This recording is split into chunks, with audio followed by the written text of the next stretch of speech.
profile of Dr. Bada Akintunde-Johnson. Is a country manager for Paramount Africa, is one of the continent's most influential media and marketing voices. It drives the vision of global brands like MTV Base, Nickelodeon, BET, and Paramount Pictures.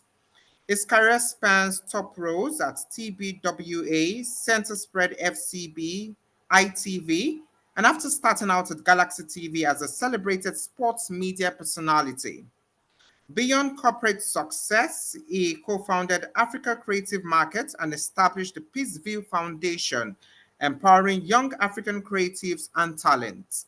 Honored with a doctorate in 2021, Dr. Bada continues to shape Africa's creative economy and global entertainment footprint. Welcome, Dr. Bada Akintunde-Johnson.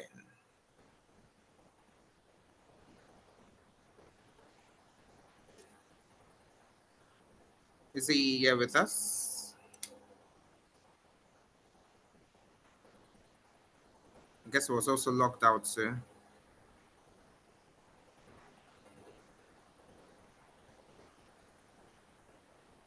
We're all done for him.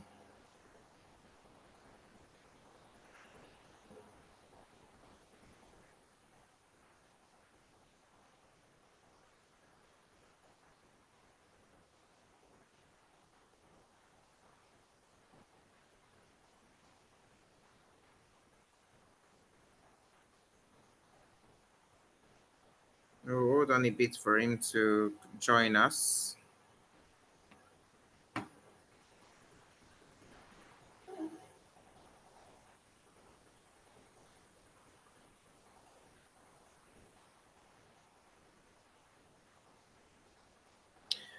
Okay, Dari, are you still with us?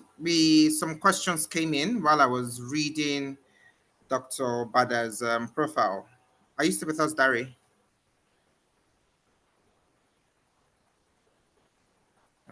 Is Dari still with us? Yes, I'm still here. Okay, thank you. So let me just let me ask the questions before we go to Dr. Bada Akintunde-Johnson. So the first question, can you elaborate on how creatives can stay rooted in today's changing world? Can I get that again? Did you say how is creativity still rooted? No. Can you elaborate on how creatives can stay rooted in today's changing world? Or how creatives can stay rooted? Yes. Well, what do you mean rooted? Are you? I'm trying to, so I can answer the question. I think the question is, with AI, the new technologies, and those that are still rooted in the old form of making music or making art. Yes. So how can they still stay relevant? I'm sure that's what it is. Well, I think that times change, tech comes and goes, the way we do things, switches as along the way. It's important to be flexible. I think that it was Uncle Femi that used the word pivot when he was speaking. It's important to be able to adjust easily. You have to be nimble. So as a creative, you have to embrace new technology. You have to, that's what gives you your style, right? Your at the end of the day, the way you do certain things, the way you write, or the way you create as a creative generally, will always change depending on what tools and processes that you imbibe over time. So you're going to mix a little bit of tradition, which is where you're coming from, your background, the experiences that shaped who you are, up to today. And then you're going to take a little bit of what is available today and mix all of that up into what you're going to become, in the near future. So if you're not able to adapt or embrace, things like that, then you're not going to be as flexible as others. Thank you very much, Dari. So, Dr. Bada Akintunde-Johnson, let's move to you. You're around. We can see you. Yeah, I'm here. Apologies for the glitch earlier. My internet went off, But it's good to be here. Great to be on this panel of very eminent speakers, and I'm honored to be part of this year's Marketing Edge event. And it's a great privilege to be speaking here, without a doubt.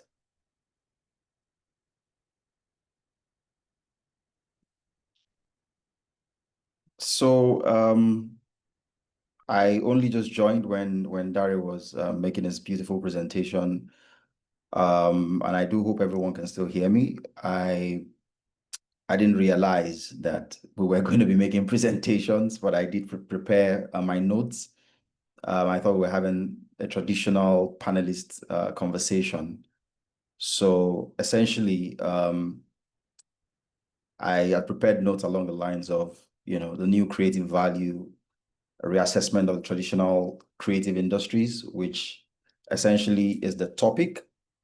And I know that, Sam, my big guys have spoken, the DG before me, and would have done tremendous justice to the topic in terms of just assessing the traditional platforms, traditional opportunities for creators to express and for creators to monetize. But I want to sort of piggyback off some of the things that they would have touched on before going into the future. So in the way that I prepared my notes, it's to look at what currently exists, what the reality within which creators practice is, and then consider some of the things that I think we could do differently to create value before going into what I consider the definitive future of the creator value chain. Can everyone still hear me? Yes, I I can. can hear you better. Definitely. Fantastic. All right, thanks for the feedback.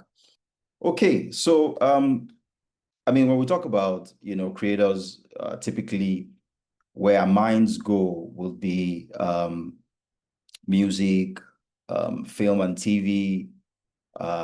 We talk, comedy, and its more recent digital expressions in terms of platforms.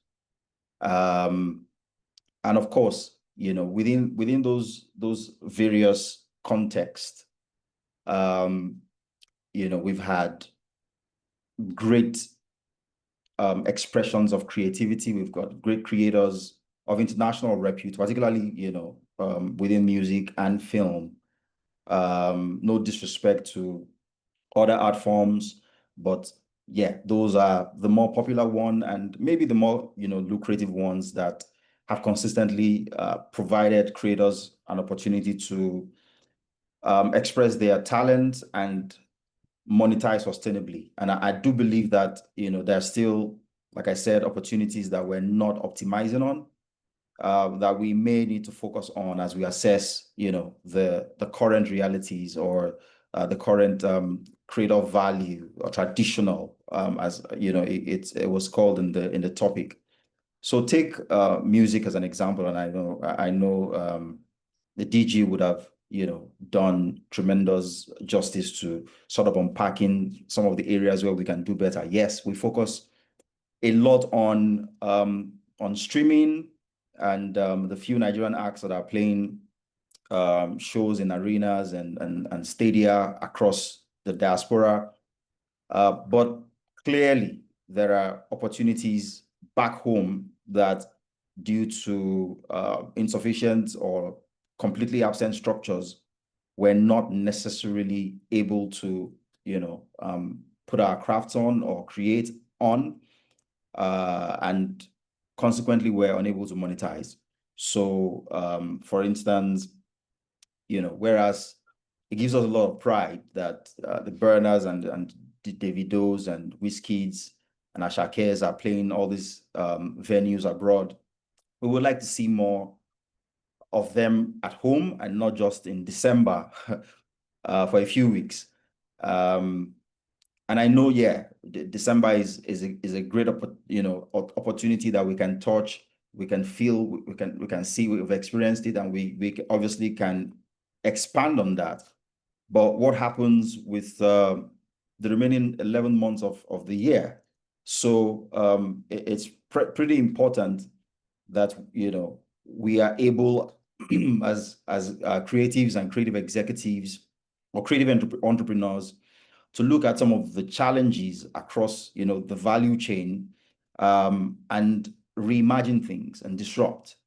And I know that, you know, if we were to unpack what the challenges around just our inability to play shows all year round are, we could spend the whole time.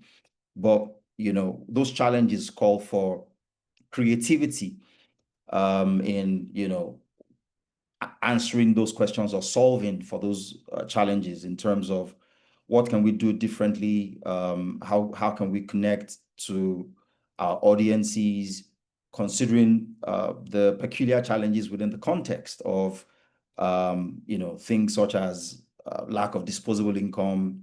So if you were to, you know, do a show where the expectation is that majority will pay a couple thousands to attend, then we might find it a bit challenging. So how do we, you know, deliver these shows in a cost-effective way across maybe more venues? And the DG has been of tremendous help in helping to sort of assisting and facilitating a potential solve, which I am a part of, which is a chain of 6 concert venues that we're hoping to deliver over the next couple of years, called MEFA, which I'm doing in my private capacity alongside a few partners. The DG has been of tremendous help to the point where we've done groundbreaking in Abuja, and hopefully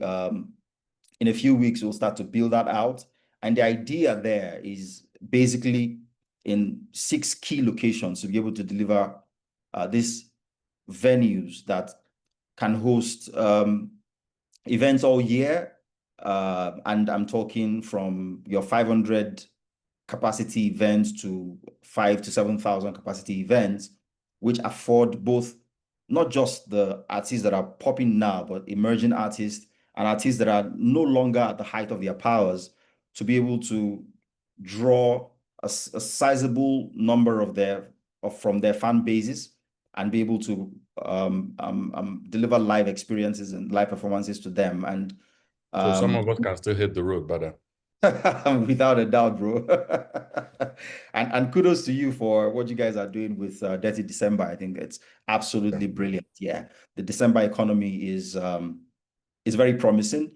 But what we're trying to do is to sort of build, you know, around that as well, to ensure that guys who are not sort of getting played every day on radio or doing crazy streaming numbers, but who still have loyal fan bases, can draw out the odd 5,000, the odd 500, the odd 1,000, paying something that is affordable, but having that happen frequently, and being able to create an economy, you know, around that, where not just the performers themselves, but, you know, dancers, backup vocalists, instrumentalists, everyone within that value chain is gainfully engaged almost all year. Yes, ambitious dreams, but hey, we only have one life, so we might as well, you know, leave it daring to dream and daring to do. So yeah, I use that as an example of, you know, how we can, you know, look at some of those challenging areas structurally, in terms of system, and try to reimagine how we can do that. So MEFA isn't looking to raise thousands or, you know, hundreds of millions of dollars to build those venues. They're pretty, you know, nimble structures that you can sort of, you know, set up with pretty minimal investment and continue to scale up as you go along. And the, you know, people who are sort of cut off with, you know, the mega concerts that happen typically on Saturday, on a few Saturdays and Sundays in December, mostly the emerging acts and like the people, like I said, the people who are no longer, popping. So you can get them back on the road. You can get them monetizing still. And we can build other opportunities around that. What other digital assets do we need to build within the music ecosystem? That means that, those who are not big enough to draw streaming numbers from the diaspora, from the UK, from France, from the US, can still be selling locally. Do we need a couple local streaming platforms that are priced a bit differently? And Dari spoke excellently about, how we need to teach AI to help us here. You may have an opportunity where someone in southwestern Nigeria, pulls together a bunch of music from the past that still, do a lot of informal numbers, I would say, in Ogbomoso, in Ijebu, in all those areas. Can you aggregate, the music of the Daudai Kwakaras and the Ike Dairos and all the legends of the past, and serve those on some other platforms to the hundreds of thousands, maybe even millions of Nigerians who may still have great appetite for that, maybe leveraging mobile networks to reach those sort of people and being able to monetize. And I know, I'm basically just pulling these ideas off my, the top of my head. But that basically is how we're going to have to first look silly in reimagining the problem. But as we continue to sweat the ideas, we'll gain clarity and come to positions where we can build out the real solutions to tackle some of these problems within the traditional creative setups that we have. So, I touch on that within the music space. Another space where I think that maybe we're not optimizing what currently exists is film and TV. And I was speaking at a Film Finance Forum last week, and one of the things that I said we need to probably get better at or start to do differently is leveraging free content platforms to get our movies, to get seen by millions of Nigerians. So now the platform of choice seems to be YouTube.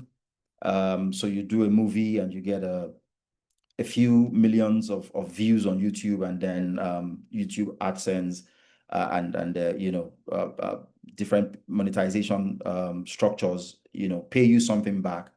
Filmmakers will be in a better position to tell whether they're making commensurate value for the kind of creative product that they're putting on the platform. But I do believe that those couple millions can grow into a couple hundred millions.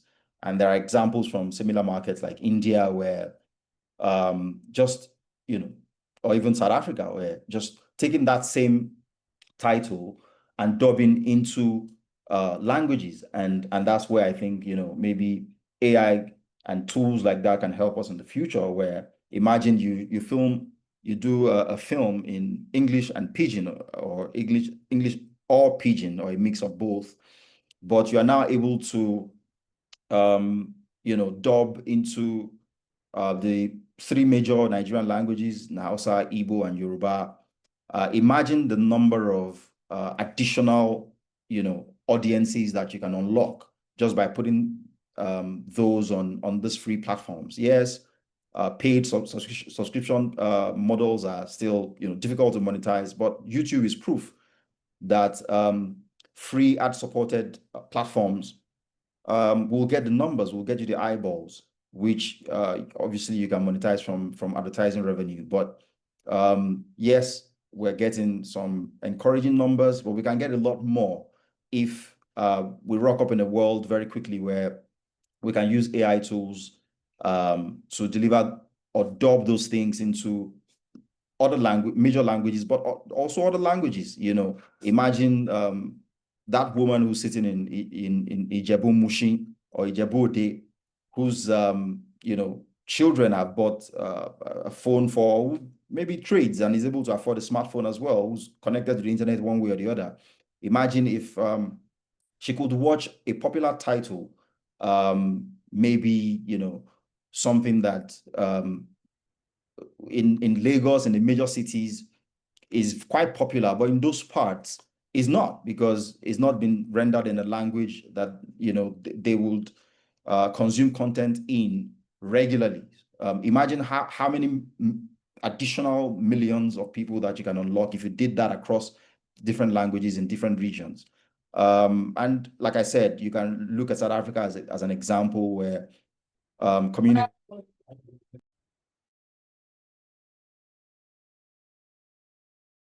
that community TV channels do in South Africa is staggering, says my internet connection is unstable. I hope you guys can still hear me.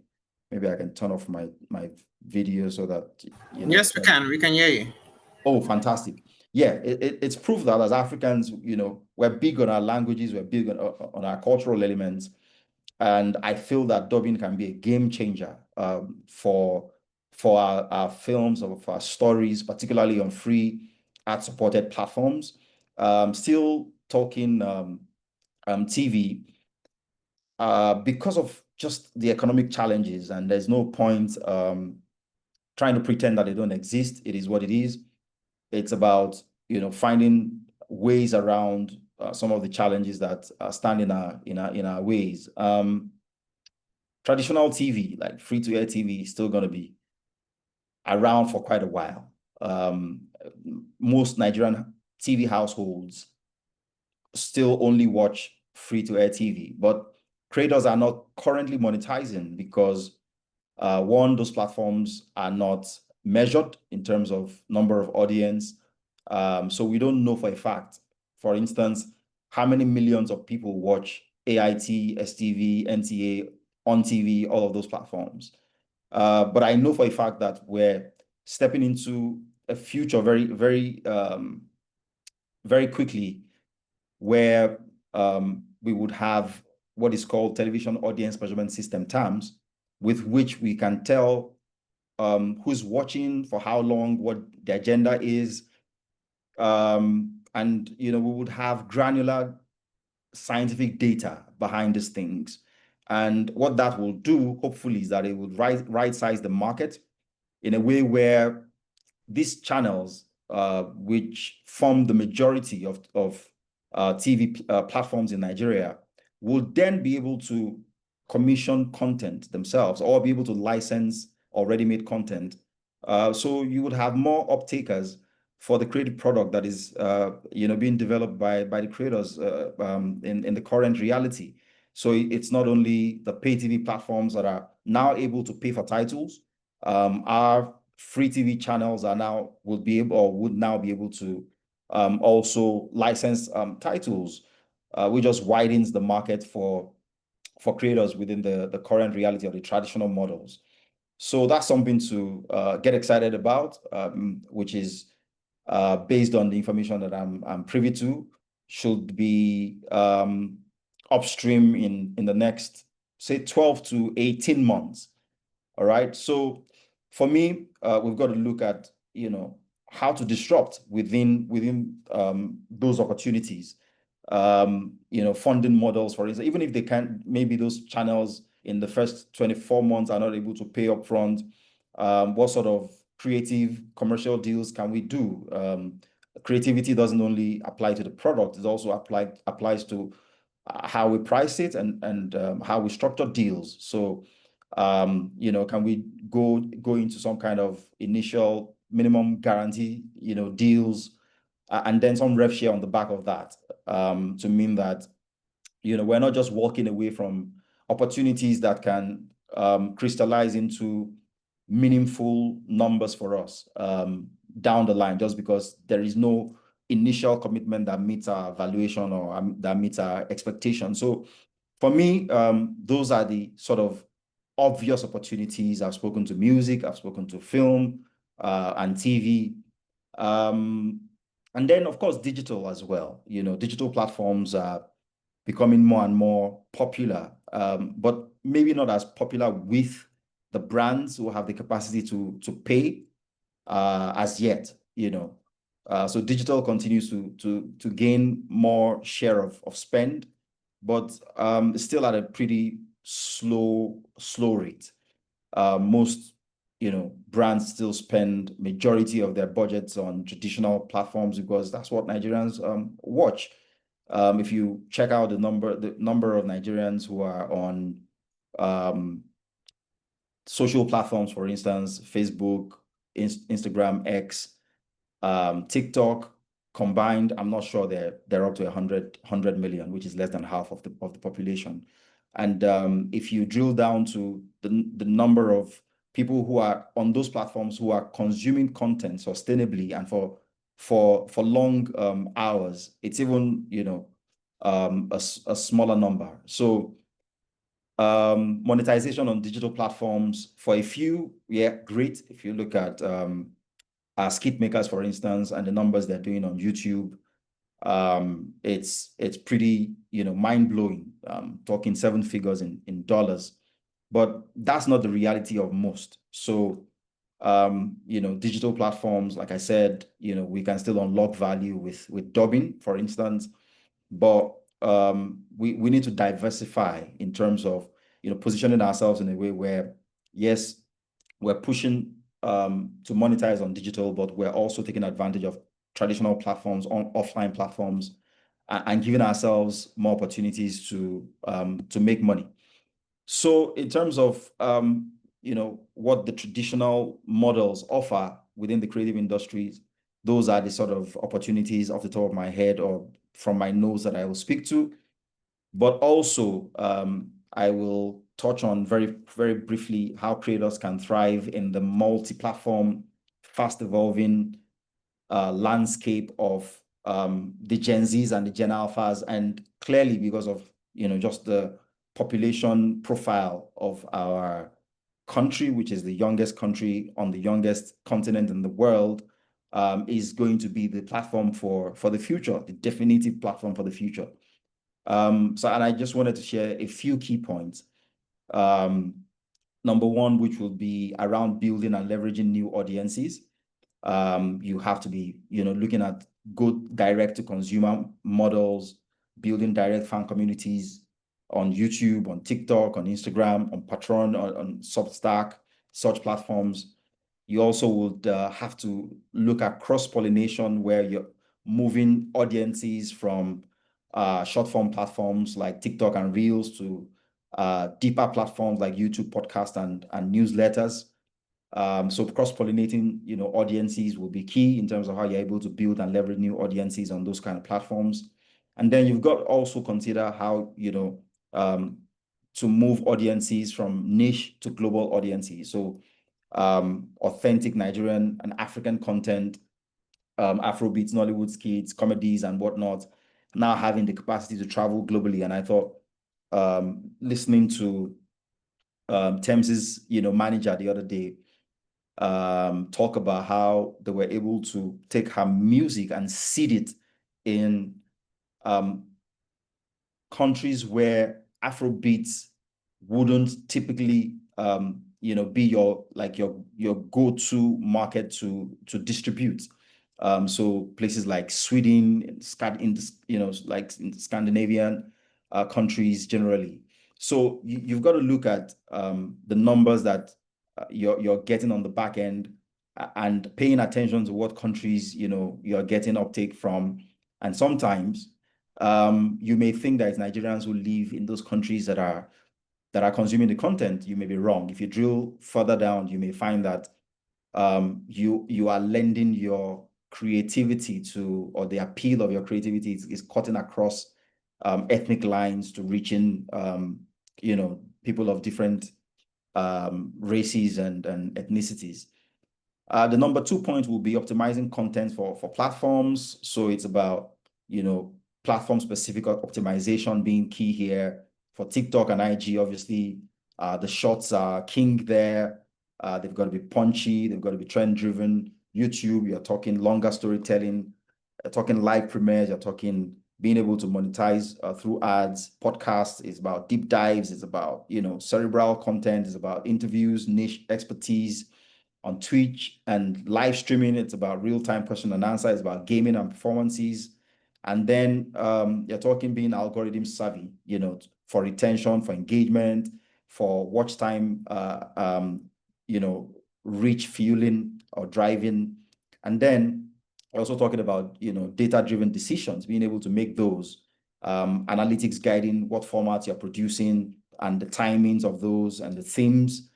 The third point will be, expanding your monetization. It's about having multiple revenue streams. I spoke about that as well within the traditional models that exist: ads, sponsorships, branded content, merchandise. In the diaspora, mostly merchandising will take off at some point in the future here, but for now, you monetize only minimally.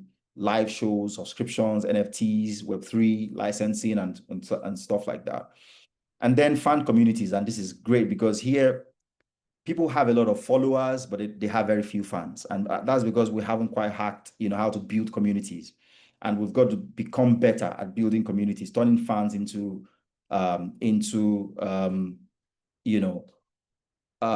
call them cult followers, people who build or establish almost lifelong relationship. And when I say life, I mean it both in the sense of the lifetime of the artist and the life cycle of the artist's career, Yeah.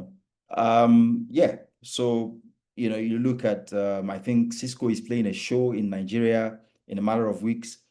The last time Cisco dropped a mainstream hit, as far as I know, was in the early 2000s. But he still has loyal fan bases across the world, alongside his group Drew Hills, as well as so many other American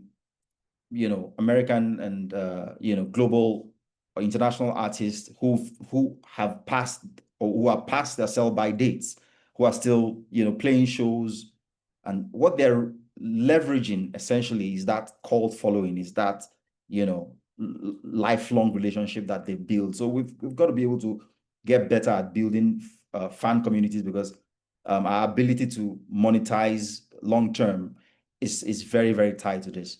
And then events and experiences. I already spoke to how we've got to fix up the domestic market for concerts, and not just limited to Dirty December, but find solutions around how to translate that culture to become an all year thing. And then you have to look at global context, African opportunities. It's about cultural authenticity, lending us to new places, taking us across the world. Global audiences are building for African films, African music, African fashion, other cultural elements. So our authenticity is our strength. We can't rock up in the world where all of a sudden there's a dilution now and we lose our originality. And these new audiences are the ones dictating the nature of what we're creating. That should never ever happen. And we need to build local platforms, push for African-owned platforms to trap the value that we're creating here. And then export versus ownership. Beyond exporting talent, we must own IP. We must, keep our data, and then we must prioritize those audience relationships I already spoke to. So bottom line, distribution has been democratized. Strategy is going to be very critical to win. And then creators who master cross-platform optimization, use data intelligently, and retain audience ownership and capture or retain ownership of their IPs will be the ones to capture the most value. So I hope that I've been able to touch on a few new elements outside of what my big ogas had spoken to prior. So I'll drop the anchor here for now. Thank you very much, Dr. Bada. That was very, very insightful, powerful message there. But yeah, we have some questions here.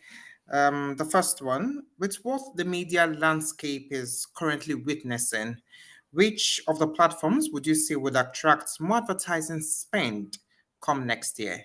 And why do you think that platform will attract it? Next year, because next year is just a matter of a way. It's so close. So I think that the dynamics of spend will not change very significantly. Over the last 5 years, though, the biggest growing or the fastest growing category is digital. So it would be, pay TV, which still gets 60-70% of total ad spend within the space. It would be the digital space, maybe in second, or pay TV first.